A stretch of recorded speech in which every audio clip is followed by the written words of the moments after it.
the circle, raise out your right hand, and face the judge. Do you swear or affirm to tell the truth? Yes, ma'am.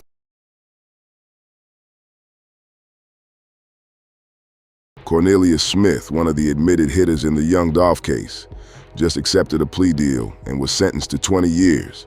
Do you understand you're giving up that right by pleading guilty today? Yes, ma'am. So by entering this plea of guilty, you're not only giving up all the rights that I have explained to you, the ones your attorney went over with you, but you're also giving up the right to appeal this conviction. This is going on your record. Do you understand that? Yes, ma'am. You have any questions for me? No. Any questions for your lawyer? But the part people are going to argue about is not just the sentence. It is how this case ended. Because one man got life, one man walked free, one man got probation, and now the final defendant in the Young Dolph case just took a deal. That is why this is bigger than another court update.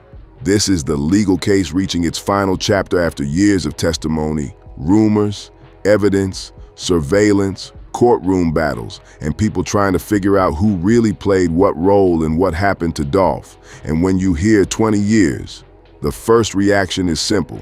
Was that enough? Because this was not a random case. This was Young Dolph, a Memphis rapper who built his own route, stayed independent, turned paper route empire into a real movement, and became one of the most respected artists in the streets and in the industry. So when the final defendant gets 20 years, people are not just looking at the number. They are looking at the whole story. They are looking at what Smith admitted. They are looking at what he said in court. They are looking at why Justin Johnson got life, why Hernandez Govan walked free, and why this final plea deal feels like closure on paper, but not necessarily closure in real life. Because the court may be done with the Young Dolph case, but the questions around it are not going away. And to understand why this sentence is causing so much conversation, you have to start with what Cornelius Smith was originally facing. Cornelius Smith did not walk into court with a light case. He was originally facing first-degree charges and other serious charges connected to the passing of Young Dolph. But under the plea deal, Smith pleaded guilty to second-degree charges, and several other charges connected to the case were dropped. That is the part that changes the conversation, because when people hear Young Dolph's name and then they hear admitted hitter, most people assume the sentence is going to be life, especially because Justin Johnson, also known as Straight Drop, was already convicted and sentenced to life, plus additional time. So when Smith gets 20 years, people immediately start asking why, and the answer appears to come down to cooperation. Smith did not just sit quietly through the case. He testified. He admitted his role. He gave the courtroom a version of what he says happened. And once a defendant cooperates, the legal system can treat that differently than somebody who fights the case all the way through. That does not mean people have to agree with it. It does not mean Dolph fans have to feel satisfied. It just explains why the outcome looks different, because the system often rewards cooperation, especially when a defendant provides testimony that helps prosecutors build the larger case. But that also creates a problem, because when the person testifying is also involved in the crime, everybody is going to question motive. Is he telling the truth? Is he trying to help himself? Is he giving the full story, or only the version that gives him the best chance at less time? That question followed Cornelius Smith from the moment he became one of the key witnesses. And now that he has been sentenced to 20 years, that question is back again. Because his testimony did not just affect his own case. It shaped how the public understood the entire Young Dolph case. Before this plea deal, Cornelius Smith had already made headlines for what he said under oath. He testified that he and Justin Johnson were involved in the shooting that took Young Dolph's life. That alone was major, but then the case went even deeper. Smith testified about alleged money being connected to the attack. He claimed there was a larger plan. He claimed there were people behind the scenes. And during the trial, Big Jook's name was brought into the courtroom through testimony. Now, that has to be said carefully. Big Jook was never charged in Young Dolph's case. Yo Gotti was not charged in Young Dolph's case. And claims made in testimony are not the same thing as every claim being proven in court. But the reason that moment was so explosive is because it connected the case to years of tension people had already been talking about. Young Dolph had a long history of conflict in Memphis rap. Fans knew about the issues. Fans knew about the diss records. Fans knew about the tension between Paper Route Empire and people connected to the other side of Memphis music. And for years, people wondered if that tension had anything to do with what happened to Dolph. So, when Smith got on the stand and started talking about alleged money, alleged orders, and names being connected to the situation, it changed how people looked at the entire case. It was no longer just about two men showing up at Makita's. It became a bigger story about jealousy, money, reputation, power, and what can happen when rap tension spills into real life. But there was always one major issue. Smith was not an outside witness. He was not somebody who just saw something from a distance. He was admitting his own involvement. So every word he said came with pressure attached to it.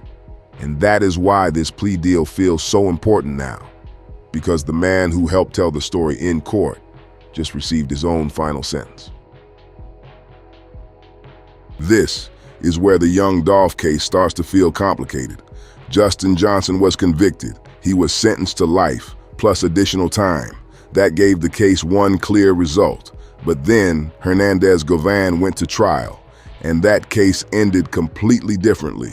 Govan was accused of helping organize the attack. Prosecutors argued that he was part of the plan, but the jury found him not guilty on all charges. That verdict changed the way a lot of people looked at the case, because it showed that even with testimony, even with prosecutors laying out their theory, even with the history and the allegations, the jury still needed proof beyond a reasonable doubt. And when it came to Govan, they did not convict. Then there was Jamarcus Johnson, who received probation after his role in helping after the fact. So now look at the final picture. Justin Johnson got life. Cornelius Smith got 20 years. Jamarcus Johnson got probation. Hernandez Govan was found not guilty. That is why people are debating this case so hard, because legally, every person had a different role, a different case, and a different outcome. But emotionally, fans see one thing. Young Dolph is gone. His family still has to live with that loss. His kids still have to grow up without their father. His label still had to carry on without its leader. And the people who loved his music are still trying to understand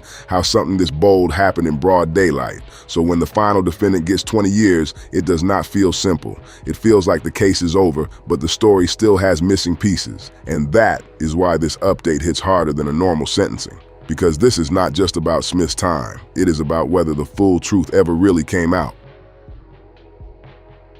Young Dolph's passing always felt different because of who he was. He was not just a rapper with hit songs. He represented independence. He represented ownership. He represented betting on yourself when everybody else wants you to sign your power away. Dolph made being independent look possible.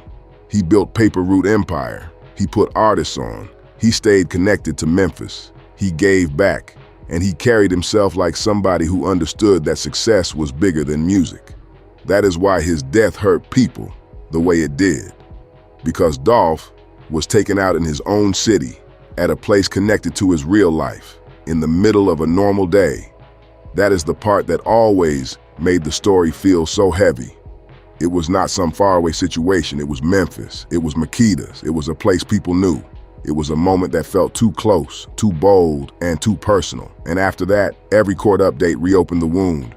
The arrests, the surveillance, the testimony, the alleged money, the trial, the life sentence, the not guilty verdict, and now the 20-year plea deal. Every update brought people back to the same question. Did Dolph really get justice? For some people, the answer is yes. They will say the main people involved were held accountable. One man got life, another got 20 years, and the court system did what it could prove. But for other people, the answer is more complicated. Because they still believe there were bigger forces behind the scenes. They still believe not everything was exposed. They still believe the case ended legally, but not emotionally. And that is what makes this final sentence so powerful. It closes the courtroom. but it does not close the conversation. Cornelius Smith receiving 20 years marks the end of the final defendant's case. That is the official part. But the bigger story is what this ending says about the entire Young Dolph case, because this was never just a case about one moment. It became a case about Memphis. It became a case about rap beef. It became a case about loyalty, betrayal, money, pride, and power. It became a case where people tried to separate what was proven in court from what was rumored in the streets.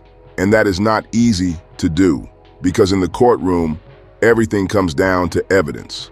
But in the culture, people look at patterns. They look at history. They look at tension. They look at who benefited. They look at who stayed quiet.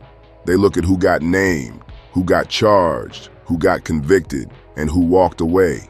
That is why this case still feels heavy, because even though the final sentence is now in place, the story does not feel clean. One person got life. One person got 20 years. One person got probation. One person walked free. And one of the biggest names brought up during testimony is no longer here and was never charged in the case.